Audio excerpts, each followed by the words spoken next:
everybody, and welcome back to Random Redstone. Now, in this episode, we're kind of looking back at another episode and trying to redo it. Because in the third episode of Random Redstone, Bradley White T asked me to try and make a redstone computer. Now, at the time, I was still quite a bit of a noob to redstone. I wasn't 100% best at redstone, and I'm still not now. And I wasn't able to do it, so I thought I might as well go back in the future and try again, which is what I've done, and I've actually made a redstone computer. This is incredibly cool. Obviously, we've got this is the redstone computer here, and the redstone screen is here. We've got the power here. This is just the power. You don't have to have it as a lever. You can have it as a block if you want to, but yeah, the system has to be powered, otherwise it won't work. This one here is the power for the screen. It comes from the PC, because all it pretty much does is have that cable here. You just divert up to here and powers the screen as well as the PC. And this one is pretty much the signal. It pretty much gives the screen the signal, letting it know what to display, which is incredibly cool. So yeah, pretty much the coolest thing about this PC is if there's no power, it turns everything off. Literally everything off. And I know one thing that other people don't do when they're making redstone PCs is they make it so, like, if you randomly turn it off when it's just loading up, that it turns off straight away. Because yeah, they like to make it easier, but it's a bit weird. So flick the lever here, and we see that the PC is pretty much, the PC should have power now. And pretty much to enable it, all you do is press this top button here, which you'll see the light comes on. That, when it flashes, means the processor is working. You can now see that the screen is now starting to load up, which is incredibly good. So yeah, I know that the screen will take a long time to load because it's quite a slow PC. So yeah, we might as well have a look at the redstone. Now, the computer bit itself, there's hardly any redstone. It's really weird. Most of the redstone is actually in the screen. So yeah, the redstone for this is incredibly simple. So let's go over it. We have the power going through here, which splits off and goes into that, and it also goes into this kind of piston here. Now, the second button hasn't really got a use. I was originally planning to have it to be kind of like like attached to kind of a note block style or something like that. But, I can't fly because the amount of lag that this thing causes. There we go. Okay. So, yeah, pretty much what I've got here is I've got a new type of T flip-flop. The coolest thing about this T flip-flop is it has to be powered. Otherwise, if it's not powered, then it automatically turns itself off.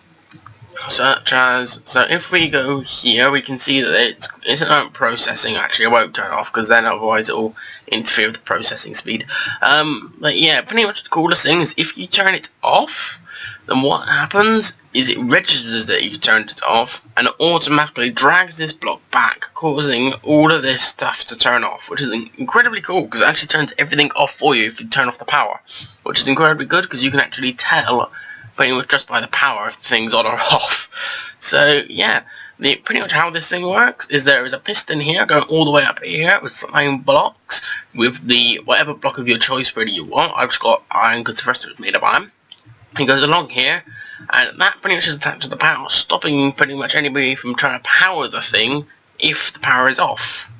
So yeah, we got through here. It then goes to a simple kind of T flip-flop, and yeah, there'll be a link in the description below to the T flip-flop video. This is one of the T flip-flops that I've done, and pretty much what it does is it goes around here, powers this piston, which goes and puts a block over this. Now when it's off, this light will be on, causing this to be powered and causing the T flip-flop to automatically work over again. But if the T flip-flop is off, then this block is back there and it won't automatically go off, which is incredibly awesome. Now at the same time, when that block goes to here, it also powers this system here, causing it to go all the way around here to this button here, and it's raining.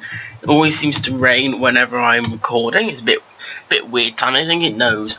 So yeah, it goes around here and goes into this simple loop machine, which has the like kind of flashing thing. You don't have to have that, I just like it because it looks like it's actually processing.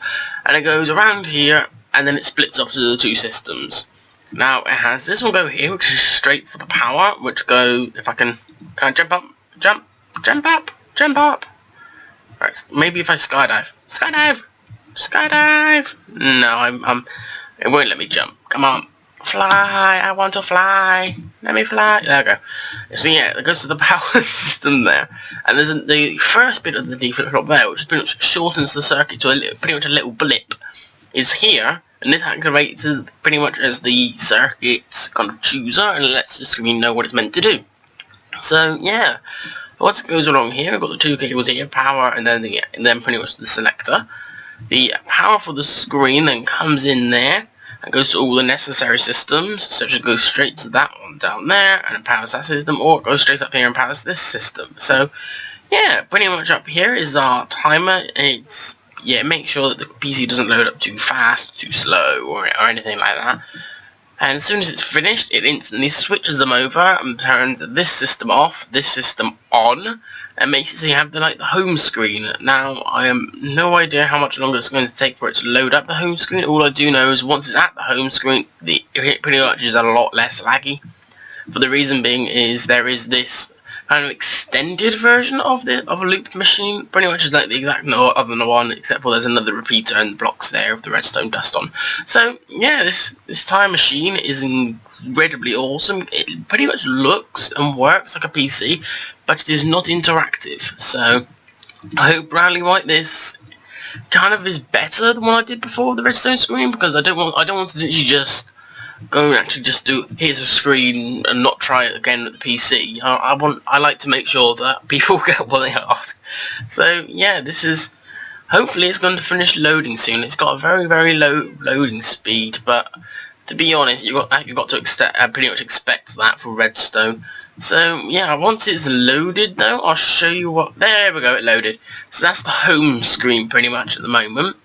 And yeah, at the moment it is not interactive. I will hopefully soon be working out a way to make it interactive, such as like a little clicky button which will load up like the home kind of bar thing that'll pop up there, and that'd be pretty much cool.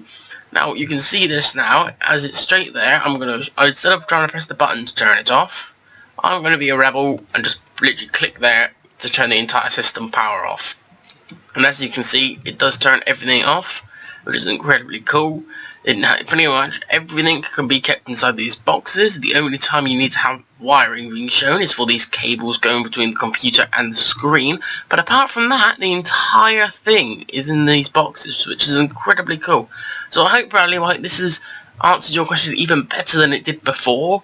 If you guys don't know what I'm all about when it comes to the redstone screen, there'll be a link in the description below, as well as also a link in the description to the T-flip-flop video, so you can have a look at that one.